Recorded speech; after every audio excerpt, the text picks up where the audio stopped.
school history teacher, and I taught a Chicago history class. And my students actually, we had a class that met in this museum when we were still getting organized. We wouldn't be able to do that now. We don't have the room for it. I understand that you were interested in the steelmaking process. Is that correct? Because I mean, there's a whole lot. We've got a whole lot of stuff on the steel industry. This area was founded because of the steel industry. This area started to develop basically after the Civil War. And a fellow by the name of James H. Bowen, he's got a high school in the area named after him, was president of a company called the Calumet and Chicago Canal and Dock Company. It's a mouthful. And they came out to develop the area for industry. So they were advertising industry, and then along with industry coming out here, then they were going to be selling property to other developers to develop as residential property for the people who would be working in the mills. And that, of course, is back in the day when people refer to the city as the walking city. So you didn't, there wasn't public transportation, you didn't have cars, you probably didn't even have horses. So you lived close enough to walk to work. This area, because of its connection, Lake Michigan, Calumet River, became a prime location for moving bulk materials by water. That's the cheapest way, most efficient way to move the materials necessary in making steel. Anybody know what you need to have to make steel? 3 main ingredients, recipe here. Iron, that's a good start. Carbon, something like carbon, I don't know what. Well, carbon, you mean like coal? Yeah. Except it's, yeah, okay. And the third item, limestone. Okay? Those are the 3 things you basically need. Iron ore, of course, creates the metal, but iron ore is impure. It's got a lot of impurities in it. Coal is transformed into coke. Kind, not the white kind, and it's a fuel for making steel. It burns hotter and it burns cleaner. So making coke out of coal is also that process. And if you have a hard time understanding what coke is, if you think of the connection between wood and charcoal, you take wood, you bake it, it becomes charcoal. It burns cleaner, it burns hotter. Well, the same thing with coke.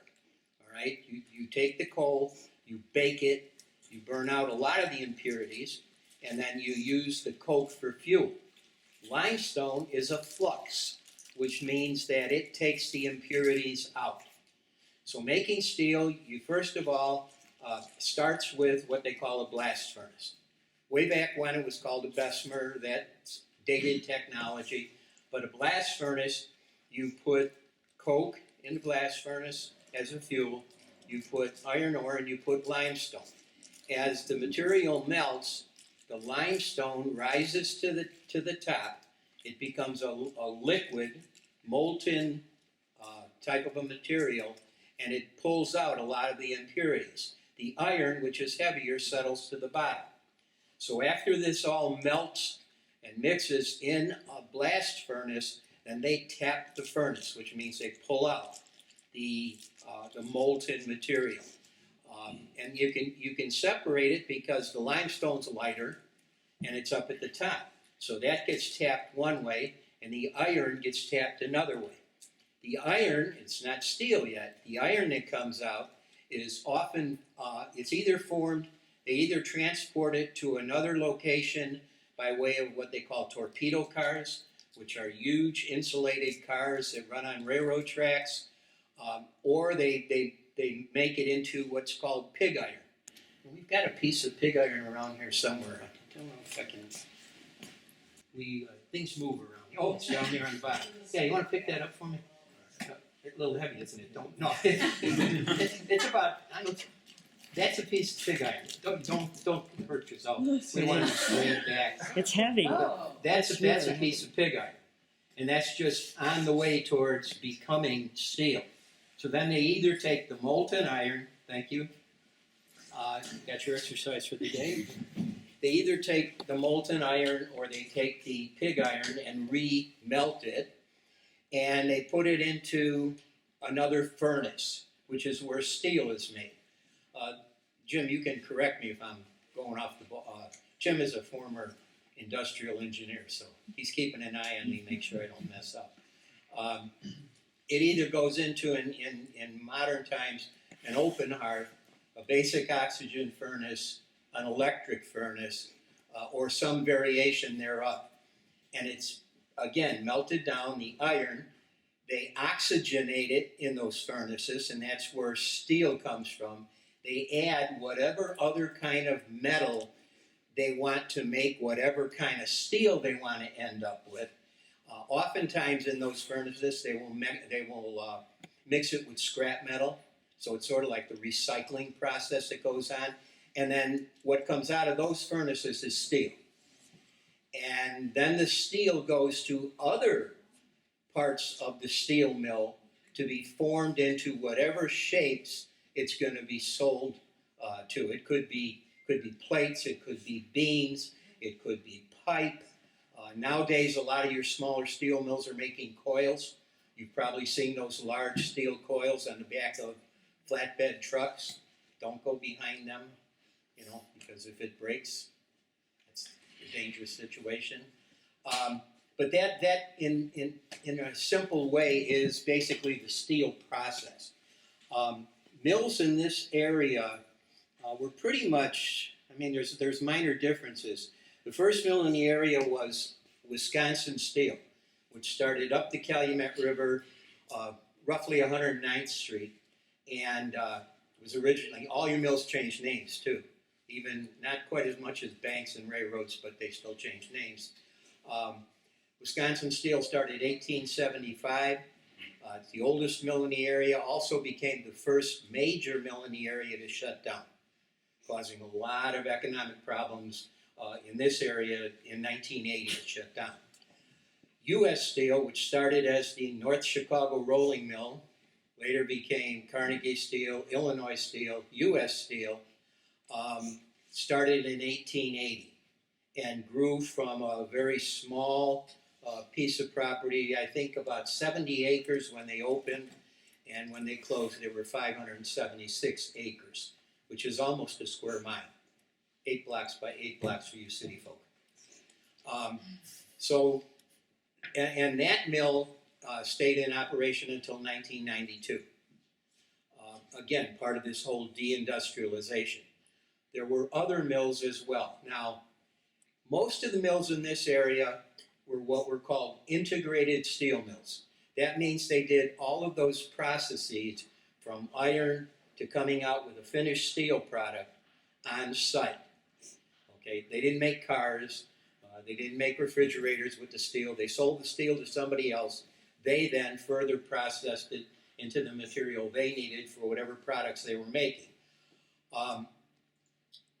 U.S. Steel, integrated mill, except they didn't make coke on the property. So part of the process of steel is taking your coal and making it coke. Wisconsin Steel did it on site. And people say that the coke making process is the Achilles heel of the steel industry. It's very polluting. U.S. Steel made their coke in Gary. I believe they still have an operating coke mill, if I'm not mistaken. And then they would ship it by rail from Gary, one of their plants, and Gary, by the way, is still open, still making steel. They would ship it to Southworks, which was in South Chicago. Acme Steel, also Interlake during part of its history, had an interesting operation because they had 3 separate locations for making steel. They had a coke plant on Torrance Avenue. They had a furnace plant, which had 2 blast furnaces on the other side of the river on the east side. And they had a processing plant, a steel plant, in Riverdale. That plant is still operating under ArcelorMittal, which is the largest steelmaker in the world. But then what they would do is they would take the coke and ship it from Torrance Avenue across the river to the furnace plant. And they actually did that very interestingly by means of a suspension bridge and a conveyor, which no longer exist. Those were taken down roughly 2005, I believe. And then they would take the hot metal trains with the torpedo cars and ship the hot metal from the east side plant up to Riverdale. And we've got maps and stuff that show the various routes and things like that. So that's like a brief overview of the steel industry, how you make steel. I brought some stuff if you want to take a look at it. We've got so much material, sometimes it's hard to get it all straight. But there's, excuse me, bad light. These are various pamphlets from different mills on how to make steel. So if you want more detail than what I gave you, it's a good place to start. Take a look. Okay? This is just a list of photographs that we have. We inherited it from the Southeast Chicago Historical Project, which was done by Columbia College in the early 1980s. And they're the ones who did Wrapped in Steel, if some of you have seen that.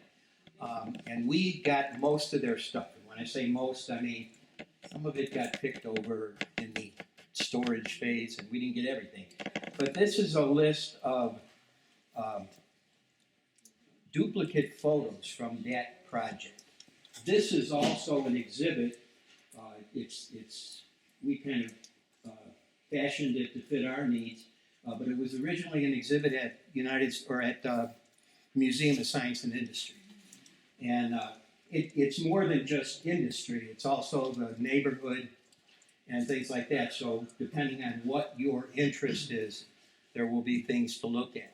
This is more than what's on there. We've got, 18 or 20 albums of photos, duplicate photos. So this is something you can take a look at. I think maybe I'll stop there and handle questions. Anybody has any? No questions. So Okay. Rod knows everything. No, I don't know anything. But, And so really, this is time for I mean, you're interested in Steelworkers Park, yes. correct? One of the things that happened over the years as Steelworkers Park was evolving, you may be familiar with the statue that's on the property. We worked, Joanna and I were both on the committee that worked to get this statue put up. And one of the things that didn't happen is we had a real nice plaque design or an idea for a plaque. And what our interest was that although Steelworkers Park is on the site of Southworks, which is U.S. Steel, we felt it should commemorate the whole neighborhood because there were a half a dozen steel mills there. You know, Southworks was the largest. It's the one that got most of the publicity, but it wasn't the only one. So I just put something on paper. I brought this out. This is what we wanted to see on the park or on the statue. Southeast Chicago developed because of steel and heavy industry. The cheap transportation offered by the connection of Lake Michigan and Calumet River drew industry to the region. These industrial operations and the jobs they offered were drawing cards for thousands of workers, mostly immigrants who came to the region and developed thriving communities with numerous cultural institutions and organizations. The workers built the communities of South Chicago, South Daring, the East Side, and Hegewisch, commercial districts, schools, churches, organizations, and numerous other neighborhood institutions developed. Almost every resident had some kind of connection to the mills. The steel-based economy of Chicago's Calumet region no longer exists. The industrial structures of the region are almost gone. There is almost nothing but photographs and memories to remind us of this industrial legacy. Visitors to this area have little or no understanding about this rich history. Let us not forget. So that would have been our dream to have that on the plaque. It didn't happen. So I don't know. I mean, like I say, I think that Steelworkers Park should remember the whole industry and the whole neighborhood. Yeah, so one of the things that we're collaborating with the Park District and Stephen Bell, who I think at least Joanne is familiar with, if not all of you. And so what you said is exactly what we're focusing on. So we're helping them to do some research of materials that already exist and to put together cultural and environmental interpretation of the region, right, to be used as tours at the site. So not just like what's cool about this particular site, but how is Steelworkers Park, how can we use Steelworkers Park as a microcosm of the entire region? Right. So that's kind of like the perfect introduction to the tour. We've had some ideas on what to do with Steelworkers Park, and they of course don't go anywhere because we don't have any influence or money. But we thought about having the walking trails at Steelworkers Park set up in the configuration of the Calumet River, with various points along the river, with an explanation. Oh, this mill was here. For example, if you went down the Calumet River, as you come in off Lake Michigan, on the right side, going up the river, was U.S. Steel. Right across the river was what was originally Iroquois Steel, later Youngstown Steel. They had 3 blast furnaces and 70 coke ovens. They didn't make steel there. It was it. People always tell me it's not Iroquois Steel, it's iron, Iroquois iron. Go up a little bit further up the river, and you run into Wisconsin Steel. And then you've got across the river from there, Acme Steel, or also Acme Interlake. A little bit further, you've got Republic Steel. You get into Hegewisch, and although it's not technically right on the river, there was a company out there called Press Steel. So there were major mills right up and down, and we thought a good way to represent that would be a walking path, ideally with the bends in the river and mimicking the Calumet River. And you could still get your exercise, because that's what parks do. But, also giving explanation of the mills. I suppose something maybe similar could be worked in there, given the current configuration of their walking paths, etc. Questions? We've researched this, and you mentioned how the steel industry impacted culture a lot, and how that developed in the region. I'm curious about how the impact of the steel industry the steel industry's effect on culture has endured since the steel industry has kind of been less of a presence in the region, and how it's endured, how it's changed. Well, the steel industry, there's still a connection to the steel industry in Northwest Indiana. And it's kind of interesting that there are several mills operating across the border, and the only mill still operating in this general area is the one in Riverdale. The steel industry, that memory still exists. The further we move on in time, the more people forget about it. There are still a lot of residents who had people, family members, or they themselves worked in the mills. I sent an introduction to a project we worked on called History from the Mills, and it was oral interviews with people who had worked in the mills. I sent a 10-minute introduction with some excerpts from those interviews, but we have all of those interviews digitally, and we have transcripts of those. If there's any interest in looking at what people who worked in the mills had to say and remember about it. The mills were part of the culture here. This area operated based on shift work. 24 hours a day, because you can't shut down your mills. You can't shut down those furnaces. If you shut them down and they cool, they deteriorate. So they had to operate 24/7. Over time, you went from a situation where people worked 6 12-hour days to finally getting into the 40-hour week, but it was shift work.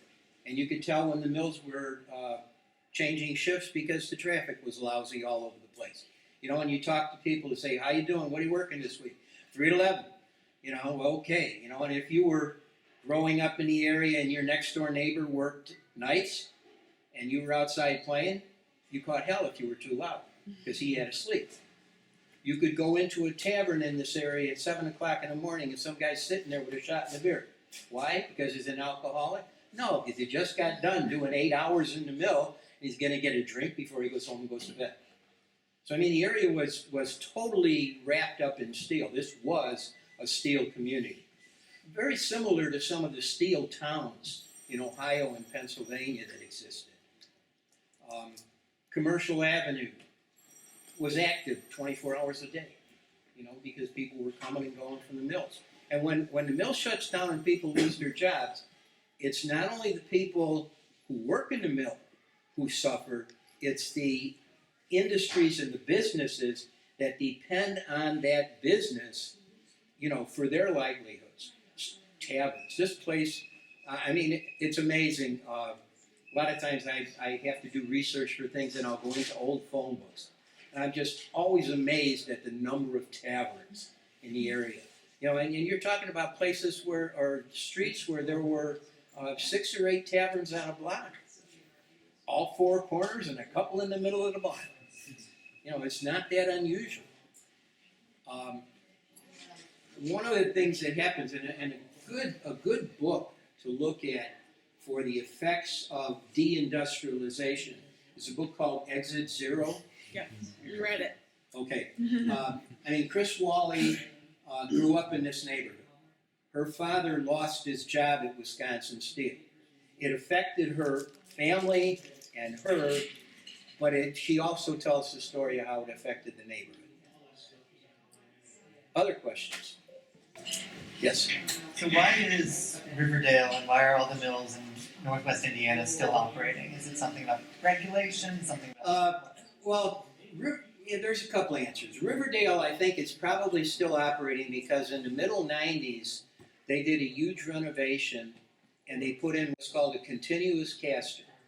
A continuous caster is pretty modern technology, but basically it starts with the molten iron coming from torpedo trains, which are now coming from Indiana.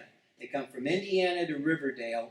That goes into the furnace along with scrap, and it goes into a, what's the furnace that they have there? BOF, basic oxygen furnace. And then that goes right into what's called a continuous caster, and it goes in at one end as molten iron or molten steel, and it comes out at the other end 45 minutes, an hour later as a coil of steel. So it's an efficient operation, and I don't think it would be operating if it wasn't for that particular piece of technology. Other parts of the mill that they had prior don't operate. It's a very specific process that goes on in Riverdale. Indiana, you'll get a lot of discussion about that. The one that I seem to hear most is that first of all, Indiana mills were a little bit newer. They came out kind of turn of the century and later, as opposed to this area, which were, pre-turn of the century. I'm talking about the 20th century. But they also said that, Indiana's a little bit easier on some of the pollution restrictions. And that could, definitely be part of the answer. Indiana, you can, and I'm not, my expertise stops at the state line, so. But if you get into Indiana, you've got U.S. Steel, you've got what was formerly Inland Steel, formerly Youngstown, and LTV. And LTV was also affiliated with Republic, which also had a mill in this area. So it's, it's kind of interesting that those mills are still operating.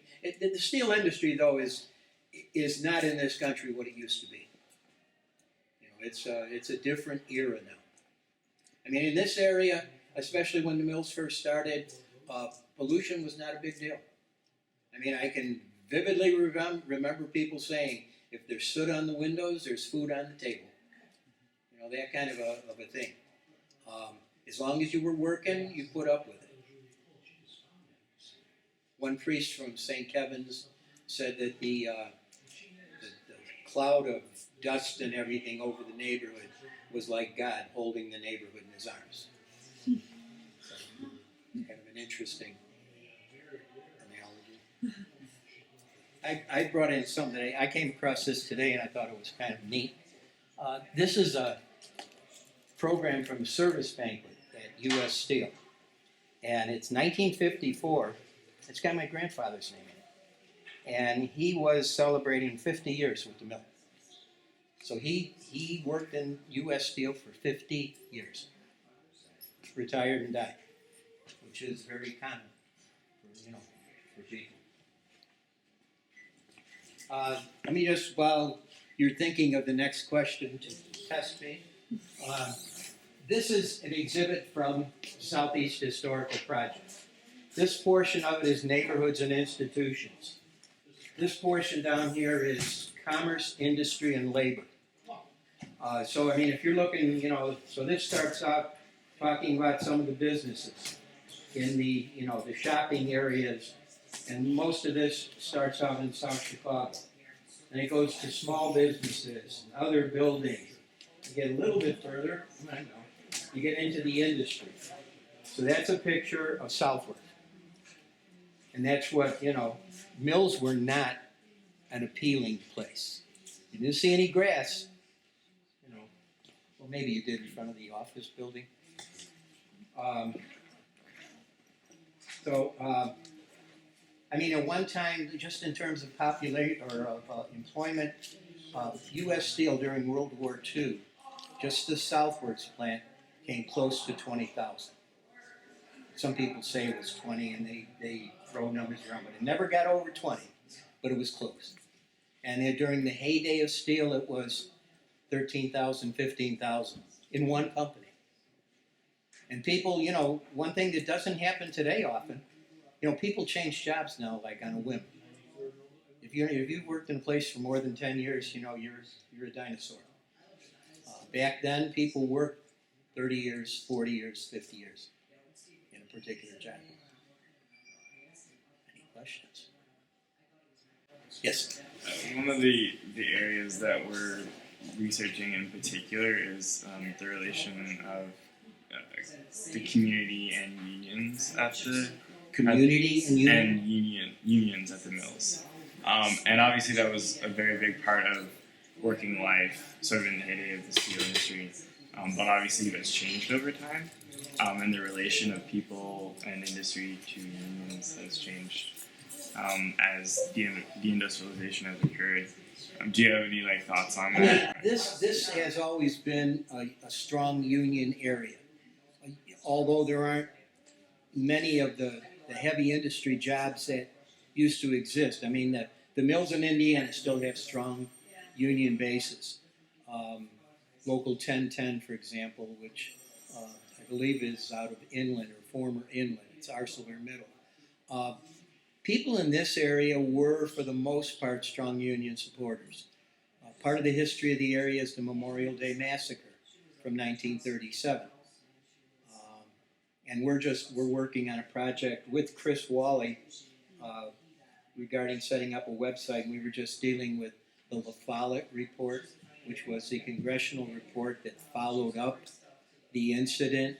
And I didn't even realize it. I knew it existed. I've looked at it, but I didn't realize how much material there is there. It's like, 70 volumes or something. Very, very detailed report. But I mean, even then, initially unions were labeled as communist organizations, and that was something they had to get by. But when people look back at what unions did for the workers, as I mentioned, we're talking about people who work, 6 days a week, 12 hours a day, and because of shift work, there was a period when you changed your shift where you'd work 24 hours straight at the mill. So the unions have gained a lot for the workers in terms of shift work, in terms of safety. We've got an article here, a fascinating article from the early, I think it's about 1907, and the title of the article is Making Steel and Killing Men. And they talk about how funeral homes used to try to get located closest to the gate of the mill, because when someone got killed at the mill, that's the funeral home they went to. It was kind of a built-in business. So, unions pro and con. That argument still goes on today. And there's not a simple answer to it. Any other questions? Yes. I mean, you gave a good example of how funeral homes would, be great thanks to steel, but like any other examples of like businesses or business types that sort of succeeded thanks to steel or after steel sort of left the region crumbled? Well, as I say, and it's not just because steel left, but taverns. The streets right outside the mill always had the highest concentration of taverns. And steel workers would depend on the taverns. They would cash their checks there. I came across an article in a local paper where a little dinky storefront tavern was robbed. $10,000. Back in 1950. That's a lot of money. Why? Because they brought that money in to cash checks for the workers. Then, of course, I also came across an article where the local paper listed everything that people got from a robbery. One guy lost 66 cents. Really tough. I mean, it's just the contrast is amazing. But I mean, all the businesses, in the area depended on that dollar that was being paid out at the mill. So they were all affected by the closing of the mills. And I mean, don't get me wrong. I mean, there's a lot of other reasons that there aren't as many taverns. People actually don't drink as much, and a little more concerned with health, and it's a little harder to get licenses. But it's it's obviously people don't have money to spend in it. You don't have disposable income. There's other places you'll spend it as opposed to a tavern, where you're headed to divorce court. Yes. So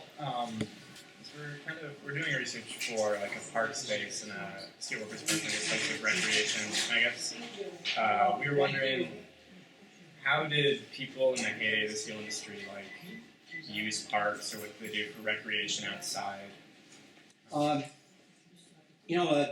There's like two philosophies in parks and recreation across the country. One is the big park that draws everybody, like Central Park in New York or Grant Park. Chicago, which formerly was divided into three separate park districts, so they had South, Central, and the North, moved towards more smaller, localized parks. And it was a very timely question because we just had a program with Friends of the Parks Tuesday, and we had to put together some things. But in this area, for example, in 1900, or the early 1900s, the South Park District planned 10 parks in the area.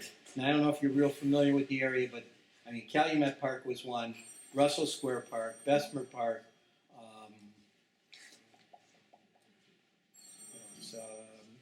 Man Park, and no, it wasn't Man Park in Hagwish, I don't think. They came later. But they were smaller parks that were closer to the people, where people could take advantage of it. We just got an interview that a guy did. I don't know if your name came across the name, William Bork. He was a professor at Roosevelt University. His area specialty was the Memorial Day Massacre. He interviewed his father in '82 for the Southeast Project. And his father talked about the importance of Calumet Park. They lived close to the park. And again, we're before the era where people had cars. Where people couldn't hop in a car and go to the dunes. In fact, if people did want to go out of town for recreation, they had what they called truck picnics. And they'd hire a truck that during the week might be, working in some kind of a business, hauling things, put a bunch of people on the back of the truck and go out to Cedar Lake or go out to the dunes and stuff like that. But the importance of local parks local parks were real important. Parks that you could walk to. These parks had incredible sports programs. I mean, you talk to any of the old timers from this area and they're guaranteed to tell you about their favorite sports team, myself included. Whether it be baseball or softball or football. We didn't play lacrosse out here, I'll tell you that. But it was, the parks were important. On a hot summer day in this park, you couldn't move. They would literally close the park and wouldn't accept any more people coming into the park. You could walk in, kind of sneak in, but you couldn't drive in. Parks don't get that kind of use anymore. Brad, could I add something to that? If we asked you to identify what you've already seen here at the field house, what do you think is maybe the most significant draw? Why would people come into this field house? That was an unfair question, obviously. Okay, all right, we have 2 gyms, boys' gym, girls' gym, but also we have shower facilities. And because this was built in the 20s, many people from right across the street living in older housing might not even have, they probably had indoor plumbing here, but they didn't have showers. So guess what? We still have showers that are used by people who live in unfortunate circumstances. So. And back in the day, Saturdays was the big day. Everybody got together at Cal Park and took a shower. You know, it was a social event. It was important. I mean, and the parks had incredible programs. This room, interestingly, started out as the original library for the East Side, and then early '50s they moved it out, and then it became a game room. Right in about here, they had a shuffleboard court, and then we came in 1985, and have been here since. And when we came in, this was a big room with nothing in it. Look around; it's come a long way. I mean, we have incredible collections, not easily identifiable unless you know what you're looking for.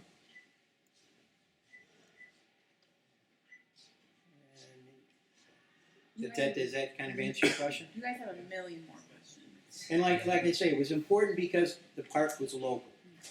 I mean, I grew up a little further south, so when I was a really youngster, this was too far. But once I got to be a teenager, this was the place to be.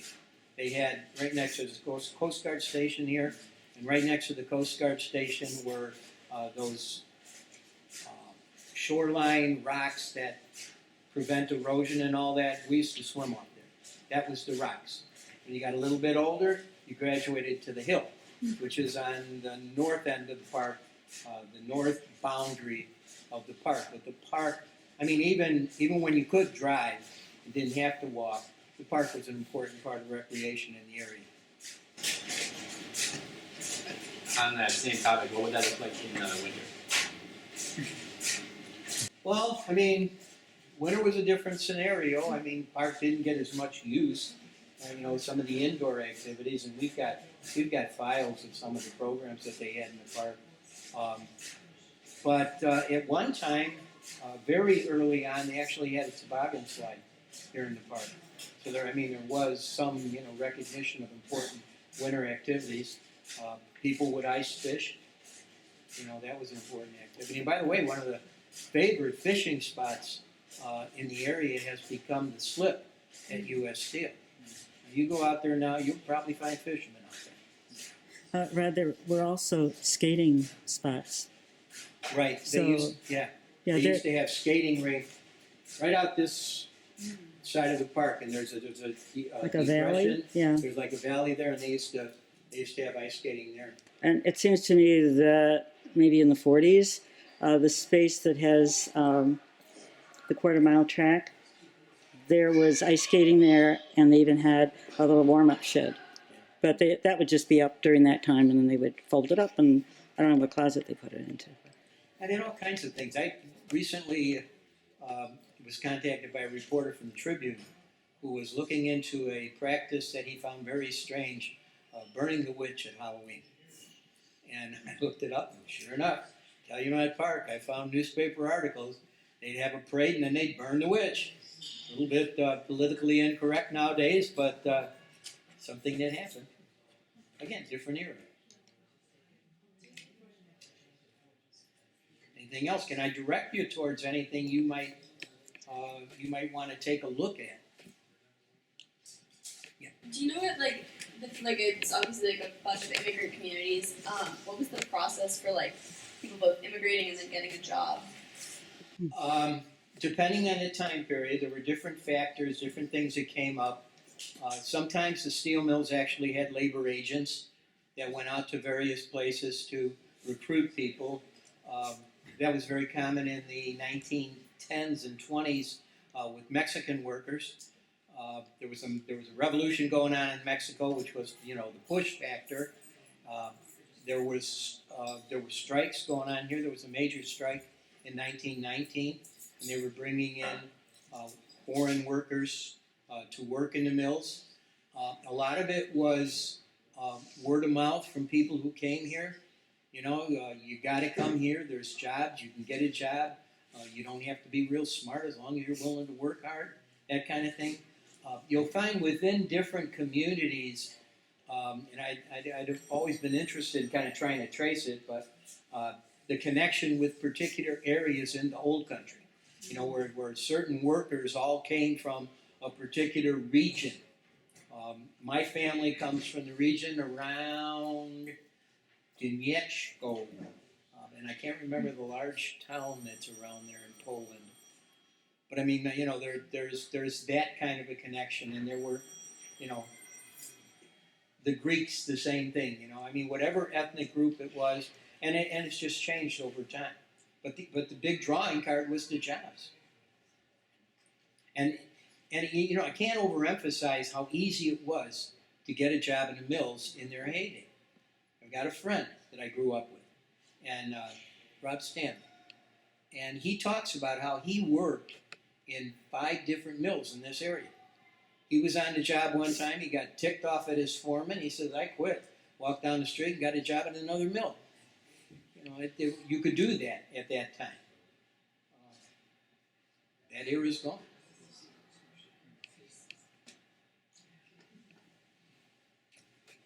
Can I ask a question?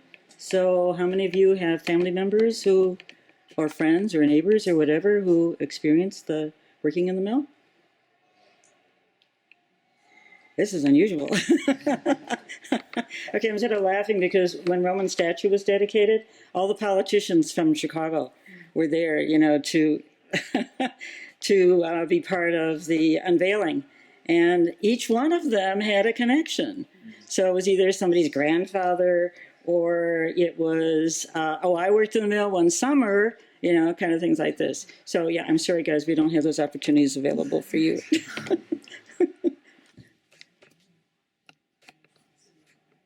I mean, a lot of that stuff was all sort of word of mouth. You know, I mean, when I was going to school back in the Stone Age, I wanted to get a job at a mill. Or actually, I wanted to get a job on a railroad, and they found something wrong with my back, and they wouldn't take me for liability reasons. You know how those lawyers are. And so I talked to a friend, and his father was superintendent at one of the mills. He got me a job at the mill, and I proceeded to work the whole summer on a track gang, doing the same thing I would have been doing for the railroad. But the mill took me. You know, the physical was not very difficult. You know, get in. They wanted the workers, you know, you could get a job. Yeah, I don't know if Rod has the same story, but I worked at Bowen High School for 40 years. And in the early years, when we had students who just were fed up with school, they could go to the mill and get a job. And sure enough, they were back in your classroom on payday showing you how much they earned. And you were embarrassed to share your paycheck with them because it didn't quite measure up. So Most of the people I grew up with went to work in the mills. And while I was working 3 jobs to put myself through school, they were driving around in brand new red sports cars and everything else, and they had money, you know. I don't know that, you know, like I say, I worked 1 summer in a mill, that was enough. I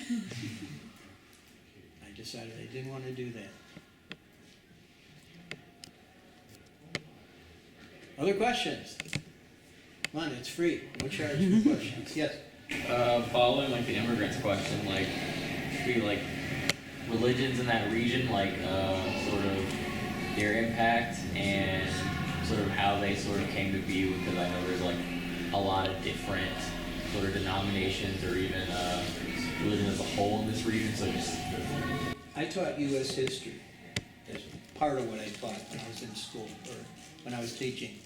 And you could teach American immigration patterns by looking at the churches in the community.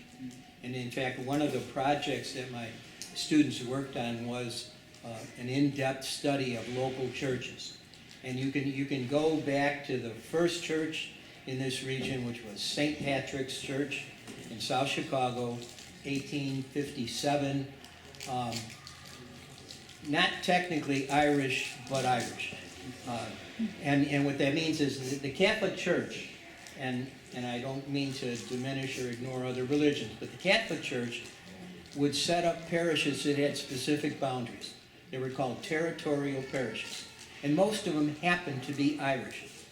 When other immigrants came in, they didn't feel like they were getting a fair shake. So they wanted to set up what were called ethnic churches. And the church went along with it. So you'll have a specific territorial parish and 4 or 5 churches within the boundaries of that parish that are particularly ethnic churches. And that does apply also to Protestant churches. The oldest churches in the area were Irish, German, and Swedish. If you look at American immigration, where were the people coming from? Northern and Western Europe. Okay, and then it switched over, and in this area it started fairly early. Polish started coming. First Polish parish in the area was Immaculate Conception, 1882. Over the years, Immaculate Conception would be subdivided, and this is an ethnic parish, would be broken up till eventually there were 4 Polish churches in the area. Polish are probably, during the heyday of the mills, the largest ethnic group. You had, there was a Lithuanian church, there was a Slovak church, 1921, Our Lady of Guadalupe, which contrary to most people's belief in Chicago, is the oldest Mexican Catholic church in Chicago. People all know about Pilsen, and Little Village and stuff, but Mexican community in Chicago started here. South Chicago and South Deering. Then later on you had people coming from what was then Yugoslavia, Serbians, Croatians, Slovenians, and if you take the founding date of various churches in this area, you can trace when the people came. When there were enough people, people were looking for a church to go to. They didn't want to go to church with the damn Irish. Or in some cases, the Croatians didn't want to go to church with the Slovenians. And of course, the Croatians and the Serbians, you've got Catholics and Orthodox. You want to study different immigrant groups. It's a great place to do it. And also the influence of the different religions. And I mean, that even continues to relatively recent times. When they were having trouble in the Balkans in the 1990s, there were repercussions here, between Serbians and Croatians, and the alderman at the time was being protected by the police. He was Croatian, by the way. I mean, it's still part of the history here. So related to that, so you could sort of map the waves of immigration on the start dates of these churches. How has that? Are those parishes still maintained? Do they have enough people? Do they close? Big controversy now, and of course it's going on across the city. Not enough priests, not enough parishioners. So the Catholic Church is right now, the Archdiocese of Chicago is in the middle of a process of winnowing out, and they're grouping churches in a particular area, and they're deciding which ones are viable to continue and which ones will be let go, so to speak. And it's a very controversial thing. People don't want to give up their church. I don't care if there's just 100 people going there. It's your church. You grew up in it, all that kind of stuff. And that's been going on now. We just had an article in our newsletter about that process. And I'm not even sure what the most recent changes have been. But I mean that's not solely because of the mills. That's, that's a more society-wide thing, but it's something that continues today. And are there ethnic populations that maintain the different ethnic churches as well? Well, I mean, there's a Serbian church in the area, And it's still alive. and it's still alive. There were 2 Serbian churches, one of them moved out to Lansing, which is, again, kind of common because people will follow the pattern of where people are moving to. I mean, in this area, fairly typical pattern was, the oldest community in this area is South Chicago. And then when people moved, typically they would move to the east side or Hegewisch. That was a very common pattern. And east side and Hegewisch are a little bit younger. They're seen sort of as a step up. And then people started moving to the south suburbs. And then later on, people started moving to northwest Indiana. So it's, there are patterns that go on. And you can, again, often you can follow a church. See, where did the church, where did it go? And by the way, that whole thing about consolidating churches is going on in the suburbs as well. Ed, one thing I want to add really quickly. There, we also have a fair number of African American churches. And one is quite famous because of the Blues Brothers movie.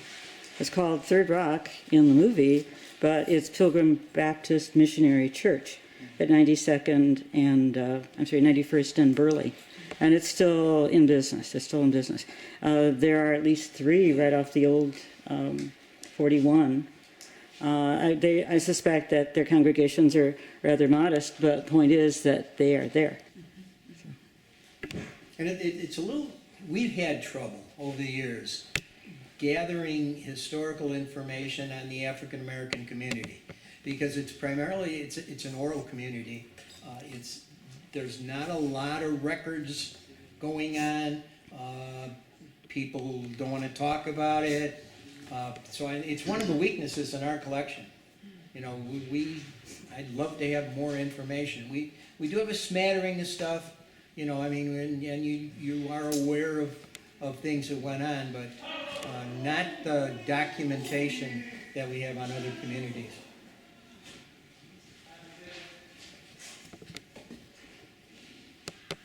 Yes.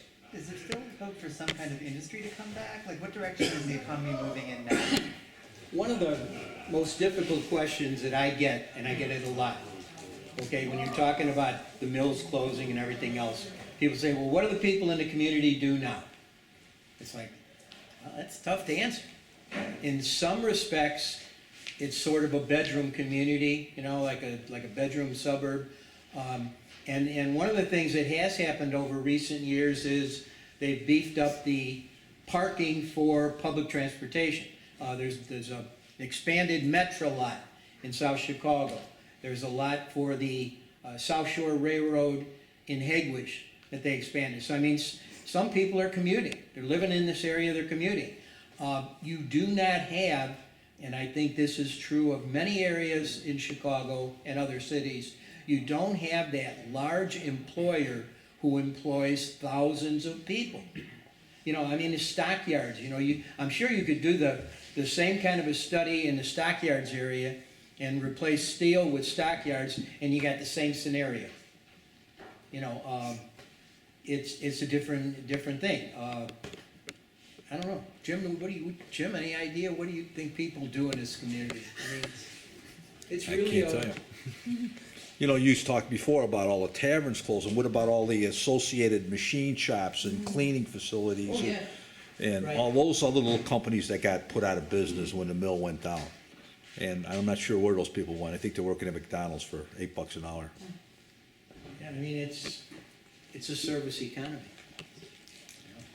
I got one thing really quickly. The artist who did the steelworker statue, Roman Villarreal, he is now retirement age, but he and his wife are opening up a new studio. They have Under the Bridge at 100th and Ewing, but they also will be working at 93rd and South Chicago.